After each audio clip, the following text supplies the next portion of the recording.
Bienvenidos a Apresurando el Día de Dios. Un podcast para darle sentido a lo que es realmente ser cristiano. La razón por la que fuimos llamados de la oscuridad a la maravillosa luz de Dios es para proclamar, para anunciar su bondad a un mundo secuestrado por el diablo. No podemos seguir estando virtualmente en silencio. Nuestro objetivo al producir este podcast no es solo despertarnos para que veamos las cosas como Dios las ve, sino también movernos a la acción. Necesitamos salir de nuestra inercia y unirnos realmente a nuestro destino. De lo contrario, estamos desperdiciando nuestras vidas. ¿Tenemos un gran proyecto en marcha? Estamos estableciendo puntos de influencia que dirijan continuamente al público en general a Jesús y al Evangelio. Estamos haciendo esto en ciudades seleccionadas de América del Norte. Pero no podemos hacerlo solos. Necesitamos que otros se unan. Sí. Suscribirse, comentar y darle me gusta a este podcast es bueno, y te agradecemos por hacerlo. También queremos saber de ti. Envíanos un correo electrónico para que podamos personalizar un plan de acción para tu ciudad, pueblo o comunidad. Gracias. Esta es la 10ª entrega de una serie sobre temas del Evangelio de Juan. El título de hoy es El camino, la verdad y la vida. El versículo tema dice, a Dios nadie lo vio jamás. El Hijo único, que es Dios, que está en el seno del Padre, Él lo dio a conocer. Juan 1:18. Nuestro estudio del Evangelio de Juan ha sido uno basado en temas. Primero comenzamos con la introducción o prólogo. A partir de allí exploramos, desde diferentes ángulos, todas las evidencias que Jesús proporcionó para demostrar que Él era quien decía ser. Ahora, nos vamos a centrar en el discurso de despedida de Jesús.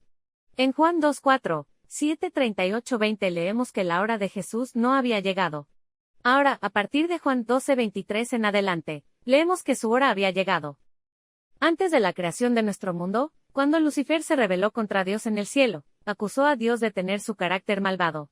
Algunas de esas acusaciones incluían que Dios era un mentiroso, que la vida podía existir incluso separada del Creador, que Dios era egoísta y no estaba realmente interesado en el beneficio de sus criaturas, además, que la norma de su gobierno era tiránica, innecesaria e injusta.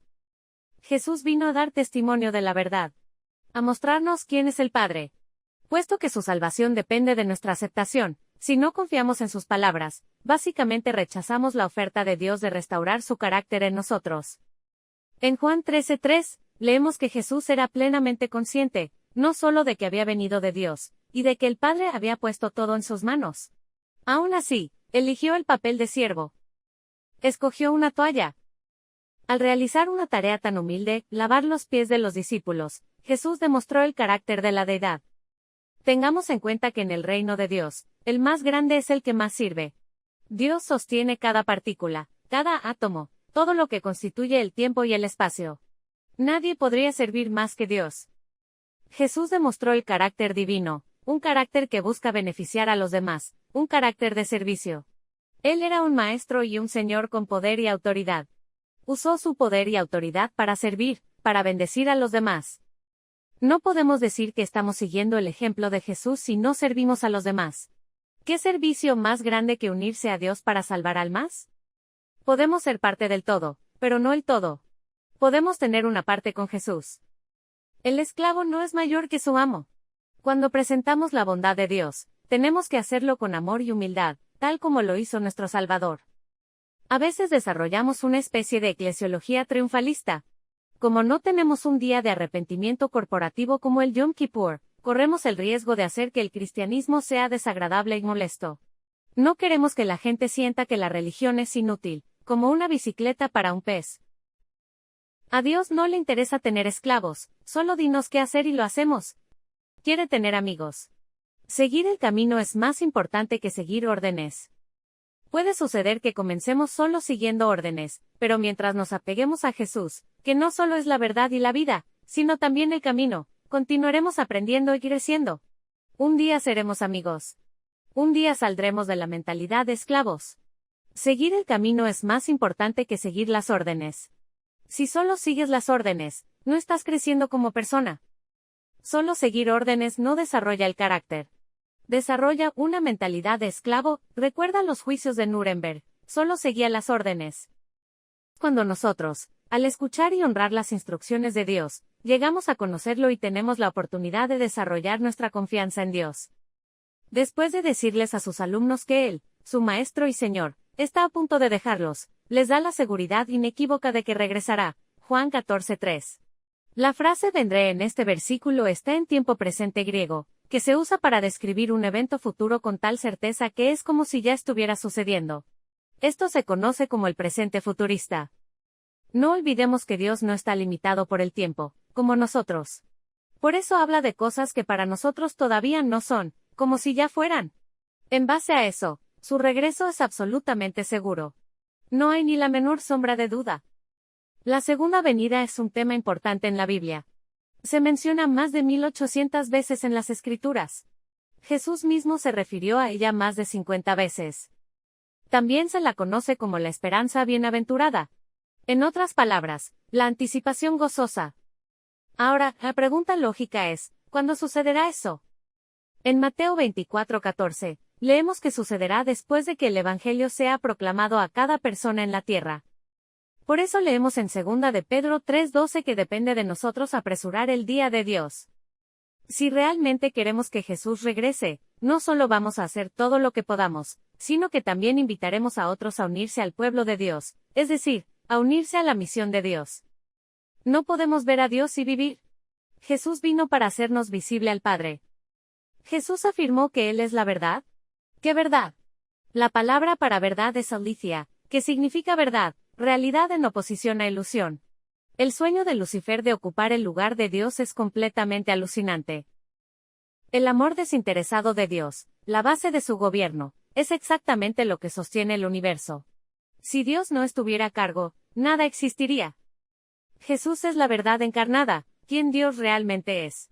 Tal demostración del carácter divino disipa cualquier duda sobre el Creador, y asegura el restablecimiento de la confianza en todo el universo. En la Biblia, la verdad no son solo hechos y cifras.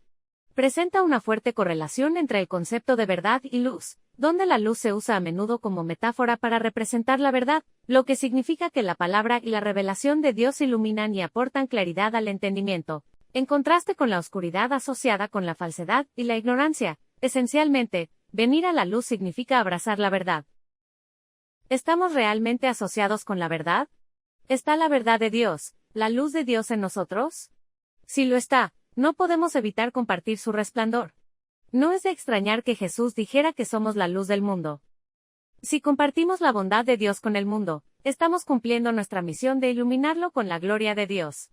Si no lo estamos haciendo, es hora de tomar a Dios en serio, y aceptar su oferta de ser sus agentes de bendición para un mundo en tinieblas. ¿Cómo puede uno saber que lo que cree es verdad? Ten en cuenta que para que algo sea verdad, debe ser congruente con la realidad. Las Escrituras, el Tanaj o Biblia hebrea y el Nuevo Testamento, no solo nos brindan información, sino que también nos muestran cómo esa información es consistente con la realidad. Por ejemplo, las Escrituras hebreas revelaron la vida y la obra de Jesús, siglos antes de que naciera. Jesús dirigió a los líderes religiosos de Israel a las Escrituras para que pudieran verificar que Él venía del Padre. Lamentablemente, habían convertido la Torá en un ídolo en sí misma. Enseñaban que la Torá era el camino, la verdad y la vida. La profecía bíblica muestra claramente por qué la Biblia es muy superior a cualquier otra obra humana. La profecía bíblica afirma tanto la verdad de la palabra de Dios como su poder al demostrar su capacidad para predecir eventos futuros con increíble precisión, probando que tiene conocimiento y control sobre el curso de la historia, destacando así su naturaleza divina y soberanía sobre todas las cosas. Esencialmente, cuando las profecías se cumplen, sirven como una señal tangible de la autoridad suprema de Dios y su capacidad para cumplir su promesa. Como hemos dicho antes, Dios nos proporciona abundante evidencia. Aunque la Biblia no es un libro de texto o científico, y no explica las complejidades de la división de átomos o la realización de cirugías cerebrales, nos ofrece algo mucho más grande. Ofrece un contexto significativo para comprender el universo. Es una clave que nos guía, una luz que revela verdades sobre Dios, los orígenes de la humanidad, el propósito de la existencia y el futuro.